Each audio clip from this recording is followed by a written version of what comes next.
జగన్మోహన్ రెడ్డి ఇట్లా వాపోతున్నాడు. మా ఉప సర్పంచి చనిపోయాడు, వాళ్ళ నాయన విగ్రహం పెట్టాడు, అది వాళ్ళ సొంత స్థలంలో విగ్రహం పెట్టుకున్నాడు. మరి వాళ్ళని పరామర్శించడానికి పోవడం తప్ప అని ఆయన ప్రశ్నిస్తున్నాడు. కానీ మీ మీడియాలో వాళ్ళ సొంత స్థలంలో విగ్రహం పెట్టుకున్నాడనే సంగతి పెద్దగా మీరు ప్రచారం చేసుకోలేదు.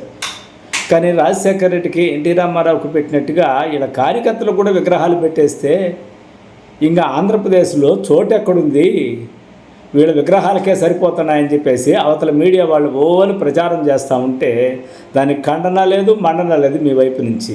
ఏదో తూతూ మంత్రంగా మీరు ఏదో కొన్ని మాటలు మాట్లాడతారు, అవి మీ మీడియాలో ఎక్కడో ఒకటి అర ముక్క వస్తాయి తప్ప వాళ్ళలాగా అదే పనిగా భజనో బూదరగొట్టే సంస్కృతి మీరు పెంచుకోకపోతే ఉప సర్పంచ్ ఏంది, ఉత్త సర్పంచ్ చచ్చిపోయినా ఉత్త వార్డు మెంబర్ చచ్చిపోయినా కూడా మీరు ఏమి చేసినా కూడా అది అవతల పక్షానికి మహా దరిద్రంగా కనిపిస్తే దాన్ని ఎక్స్పోజింగ్ చేసుకుంటూ వెళ్ళిపోతారు.